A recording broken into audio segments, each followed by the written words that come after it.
El expresidente Donald Trump y el presidente de la Cámara Baja, Mike Johnson, impulsan un proyecto de ley para impedir que los no ciudadanos voten. Todo esto a pesar de que ya está prohibido. Le negaron la licencia comercial y el chofer perdió la cabeza impactando su camión contra la oficina de gobierno. Se reportan múltiples heridos. Poderoso sistema de tormentas continúa desplazándose de sur a norte en la costa este del país. Millones de personas a merced de inundaciones y vientos huracanados. Se cumplen 700 días desde que comenzaron a llegar miles de migrantes a la ciudad de Nueva York. Entérese cuál es la situación que enfrentan, esperando que sus solicitudes de asilo sean procesadas.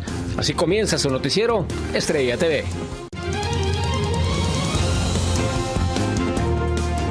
¿Qué tal? Bienvenidos a su noticiero Estrella TV. Yo soy José Armando Ronstadt. Mil gracias por estar con nosotros. Iniciamos con la visita del presidente de la Cámara Baja, Mike Johnson, a la residencia de Mar-a-Lago, Florida, para reunirse con el expresidente Donald Trump y presentar un proyecto de ley que pretende frenar algún supuesto fraude electoral el próximo mes de noviembre. Alfredo Miranda, desde Washington, D.C., nos tiene más información. En momentos en que el presidente de la Cámara Baja, Mike Johnson, enfrenta una turbulencia política que amenaza con destituirlo de su cargo y a solo 3 días del inicio del juicio contra el expresidente Trump en Nueva York, los dos líderes republicanos se reúnen en Mar-a-Lago con el propósito de abordar la denominada integridad electoral. Los estados más liberales, Nueva York, California y Illinois, son los estados que están más en contra de ese tipo de leyes. Pero nosotros tenemos que tenerlo en todos los 50 estados porque tenemos que asegurar la integridad de nuestras elecciones. Sin embargo, hay quienes afirman que la reunión busca fortalecer la retórica del expresidente de teorías de conspiración y mentiras sobre las elecciones del 2020 que Trump ahora está utilizando como base de su candidatura para un nuevo término. Es para seguir alimentando todas estas teorías conspirativas sobre las elecciones, de que las elecciones fueron robadas en el 2020, la gran mentira que todos conocemos, y tratando de preparar el terreno para algo similar en el 2024.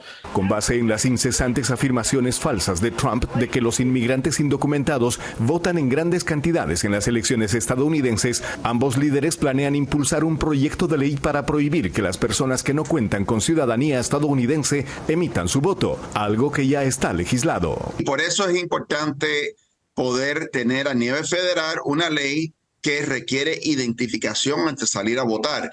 Nosotros requerimos de identificación para muchas cosas en nuestra sociedad, incluso para ir al banco se requiere una identificación. ¿Por qué no vamos a requerir identificación para ir a votar? El acercamiento de Johnson al expresidente sería un intento desesperado por lograr apoyo para sofocar los intentos de destitución promovidos por Marjorie Taylor Greene, acólita de Donald Trump en la Cámara Baja.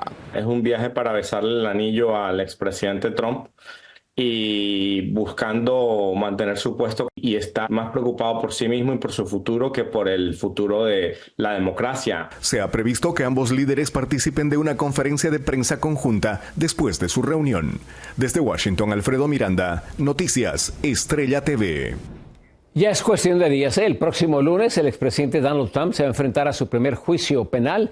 Trump regresará a un tribunal de Nueva York, pero esta vez en el caso de pagos de silencio a la actriz de películas para adultos, Stormy Daniels. Ese es el primero de 4 juicios en contra del exmandatario y el único que posiblemente va a enfrentar antes de las elecciones del próximo mes de noviembre. El juicio iniciará con la selección de los 12 jurados que por primera vez en la historia de este país estarán decidiendo el futuro penal de un presidente de esta nación. Y para hablar más sobre este histórico juicio en contra de un expresidente, ya está con nosotros el abogado constitucionalista Rafael Peñalver. Rafael, muchísimas gracias por acompañarnos. Un juicio histórico. ¿Cuál va a ser el primer proceso en esta selección del jurado? Muy buenas tardes, y efectivamente, como bien lo has dicho, el lunes va a ser un día histórico para este país. Primera vez que un expresidente norteamericano se lleva a un juicio. El juicio va a comenzar el lunes con el comienzo de la selección de los miembros del jurado. Un proceso que puede demorar varios días y que va a ser difícil, puesto que se supone que el jurado sea compuesto de personas que no tienen un prejuicio hacia la evidencia que se les va a presentar. Y es difícil encontrar a 12 personas que no hayan ya tenido un concepto de lo que este caso existe para Donald Trump. Son 12 miembros del jurado y 6 alternos, según entiendo. Ahora, ¿quién decide esto? ¿La defensa decide quiénes son los del jurado o quién tiene la decisión final de decir, esos son los 12 que van a decidir el futuro del expresidente? Bueno, la defensa tiene el derecho de quitar sin tener que decir razón a 10 de los propuestos miembros del jurado. Y siempre tiene el derecho de presentarle al juez su objeción de otros miembros, pero con razón. Así que el proceso, proceso que puede demorar varios días, quizás semanas, porque la defensa, cuando se le presenten a los miembros del posible jurado, son personas que residen en Nueva York, que son votantes de Nueva York y que han sido llamados a servir al jurado. Y curiosamente, casi siempre uno ve que personas tratan de evitar servir en el jurado, pero en este caso, debido a su importancia histórica, se puede ver el peligro de que personas quieran ser parte del jurado, ya sea para favorecer o para entorpecer a Donald Trump.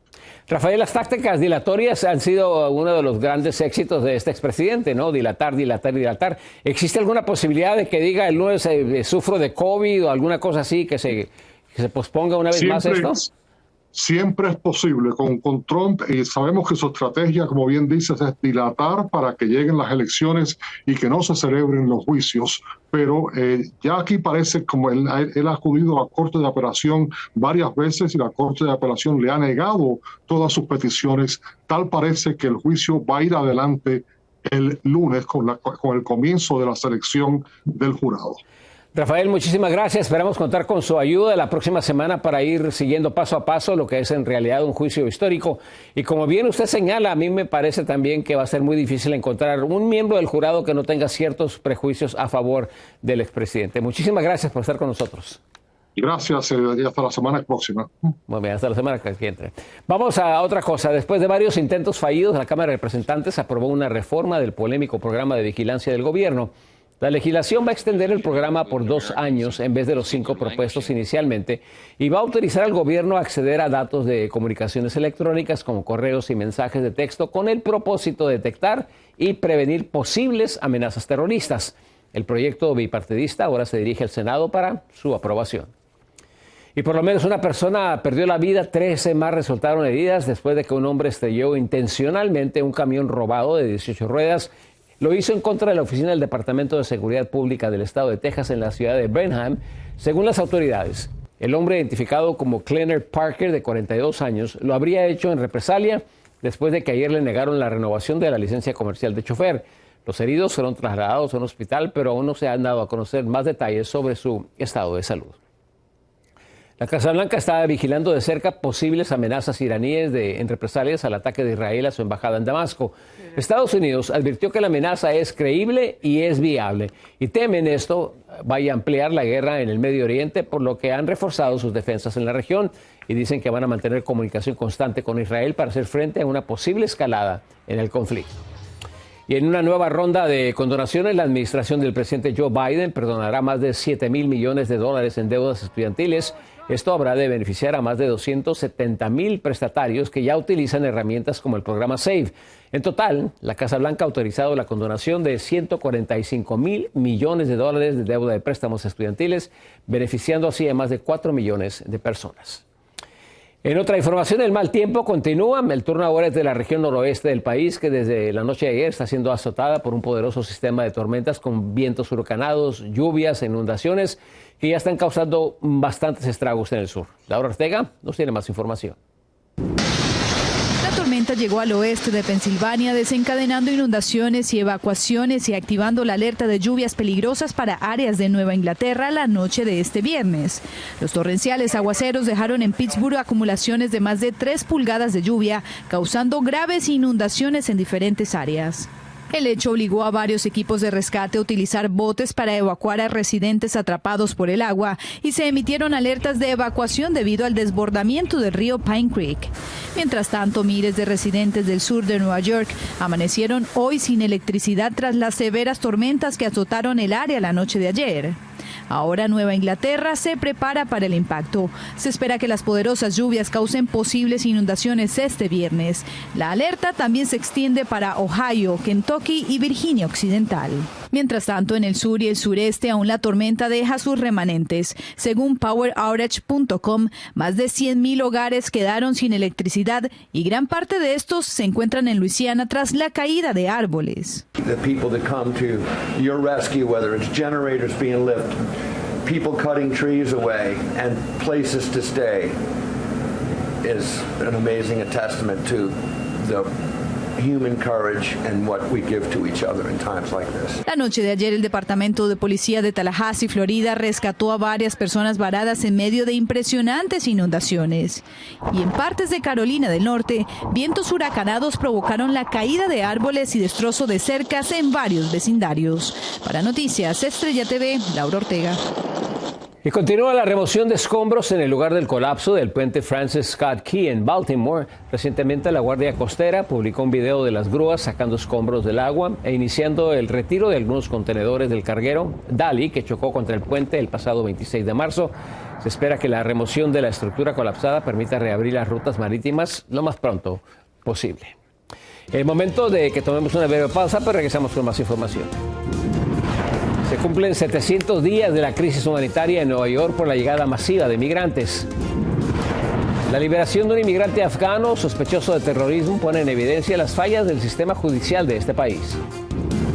Y llega el fin de la temporada de impuestos. Tenemos buenas recomendaciones al regresar para que usted no sufra dolores de cabeza. Nueva York está cumpliendo 700 días de enfrentar una crisis humanitaria por la llegada masiva de migrantes a la ciudad. Pero ¿cuál es la situación actual que viven los migrantes? Vamos a la Gran Manzana. Ángela González nos tiene más detalles. Se cumplen 700 días desde que comenzaron a llegar migrantes de manera masiva a Nueva York, cuando arribaron los primeros autobuses enviados desde Texas. La ley vigente en la ciudad de dar albergue a quien lo necesite se convirtió en una arrolladora bola de nieve que puso a las autoridades a buscar cerca de 200 refugios de emergencia y cobró una alta factura en el presupuesto local, que llega a más de 2,4 mil millones de dólares.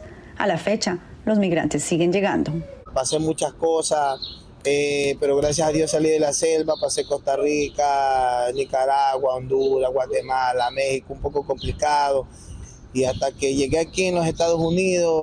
Como Juan Carlos, muchos dan las gracias por no haberse quedado en el camino y de tener a dónde dormir, comida y servicios de salud temporales. A Julio le saca lágrimas recordar que tuvo que cuidar a un menor que no era suyo porque le habían matado a los padres. Él hace un llamado a los migrantes para que no traigan menores. Como otras personas que usted viene viendo en el camino, están botados en la calle, muertos, llorando los niños, que da pena de haber dejado un niñito que se le murió el papá y no es cosa que usted digamos, oiga, jalarme un niño, es otra boquita más, pero da pena, pero lo cargué a ese niñito hasta que le dejé en un refugio, en México mismo, porque a los papitos los mataron. Historias desgarradoras como la de Julio se suman a la de miles que vienen en busca de una mejor vida y que ahora enfrentan un futuro incierto en espera de sus procesos migratorios y los recortes presupuestarios y nuevas normativas para albergar migrantes que atraviesa la ciudad. Según datos de la alcaldía, a la ciudad de Nueva York han llegado cerca de 190,000 migrantes desde la primavera de 2022. Desde Nueva York, Ángela González, Noticias Estrella TV. Un inmigrante sospechoso de terrorismo pasó casi un año libre en Estados Unidos antes de que fuese arrestado por ICE. El ciudadano afgano de nombre Mohamed Karwin había sido detenido por la patrulla fronteriza el año pasado y puesto en libertad bajo fianza por un juez al que jamás le habrían comunicado que representaba una amenaza para la seguridad nacional. Este caso sería el tercero en 2 años en el que la Oficina de Aduanas y Protección Fronteriza ha liberado inmigrantes con presuntos vínculos terroristas. Y en una audiencia del Comité de Relaciones Exteriores del Senado, el senador republicano por Florida, Marco Rubio, exigió a la administración del presidente Joe Biden designara el Tren de Aragua como una organización criminal transnacional. Rubio expresó su preocupación debido a la creciente actividad delictiva de este grupo y su expansión en ciudades de Estados Unidos. Y un nuevo informe da a conocer que el Departamento de Policía de Chicago realizó de manera excesiva y desproporcionada paradas de tráfico a conductores pertenecientes a una minoría. El informe detalla que más de la mitad eran afroamericanos, a pesar de que representan menos del 30% de la población. Citywide, black drivers are 6 times more likely to be stopped. And Latino drivers are twice as likely to be stopped than white drivers. When you look at district by district, so we see a high concentration of stops in black and brown neighborhoods. When you look at predominantly white neighborhoods, black drivers are far more likely to be stopped in those neighborhoods, as well as Latino drivers. Esto sucede en medio de la reciente publicación de un video de una parada de tráfico mortal donde policías dispararon casi 96 tiros en menos de un minuto. Y se acerca el fin de la temporada de impuestos y con esto crece el temor de muchos contribuyentes de ser auditados por el IRS. Pero, ¿cuáles son las probabilidades de ser seleccionado por el Servicio de Recaudación Interna? Anthony Belchi desde Miami nos explica. Aún estamos en plena temporada de declaración de impuestos. El lunes 15 de abril es la fecha límite para presentar nuestros taxes. Es el mecanismo del gobierno federal para recaudar el dinero pendiente, pero también es una forma de disuadir el fraude.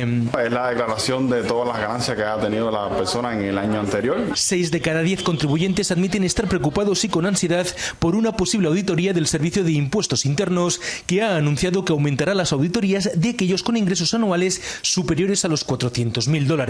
Bueno, te pueden pedir prueba de todo, ya sea de los ingresos, de los gastos, y eso te puede repercutir en tener que pagarle más al IRS si ellos descubren que hubo algo que se reclamó que no debía haberse reclamado o si descubren algún fraude. Además, aquellos sin importar los ingresos que hayan sido beneficiados con el crédito tributario por ingreso del trabajo también tienen muchas posibilidades de ser auditados.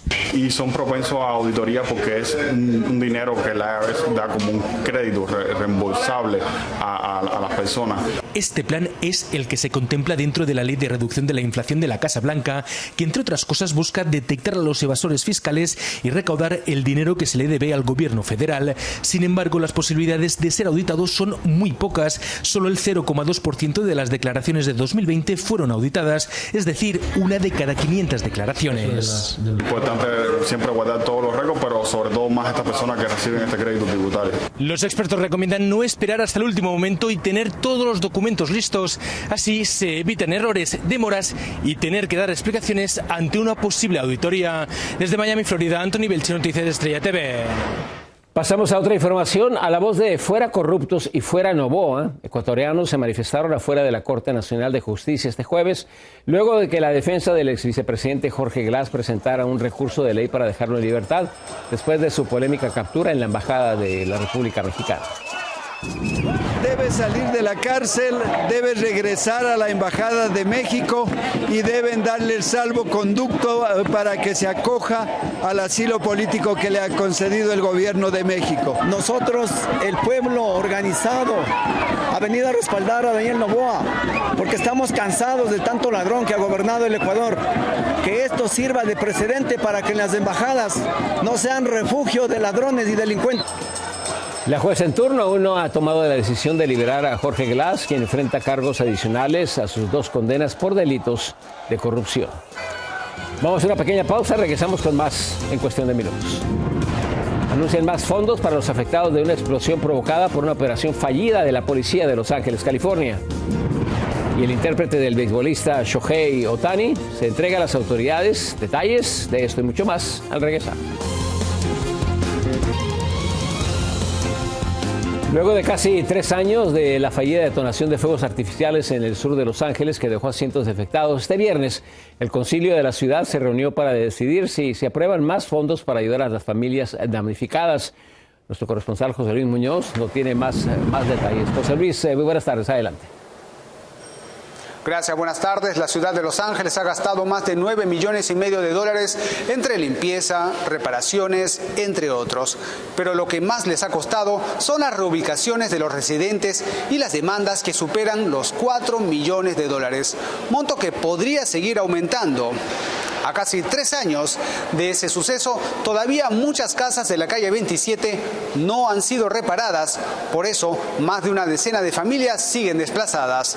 Pues que se apresuren para que ya esté listo las cajas de las señoras de los incendios, porque ya tienen que entrar a sus casas. Siguen las cosas igual, no los han sancionado ni bajo ninguna circunstancia cuando como ellos fueron los que explotaron los fuegos artificiales. Hoy el Consejo Municipal votó para brindar más financiación de servicios para los residentes afectados de la calle 27 debido a la fallida detonación de fuegos artificiales que realizó el Departamento de Policía en el sur de Los Ángeles el día 30 de junio del 2021. La moción fue presentada por el concejal Coren Price, que representa el Distrito 9, y el concejal Bob Blumenfield, para ayudar a los residentes de la calle 27 desplazados por la explosión con más fondos monetarios. Desde la Alcaldía de Los Ángeles les informó José Luis Muñoz, Noticias Estrella TV. El exintérprete de la estrella de los Dodgers de Los Ángeles, Shohei Ohtani, se entregó a las autoridades federales después de ser acusado de fraude bancario. Ipei Mizuhara habría desviado más de $16 millones de la cuenta de Ohtani para financiar apuestas deportivas ilegales. Se espera que este viernes comparezca ante un tribunal federal. Muchísimas gracias por acompañarnos. Los espero esta noche en su Noticiero Nacional, cierre de edición. Yo soy José Armando Ronstadt.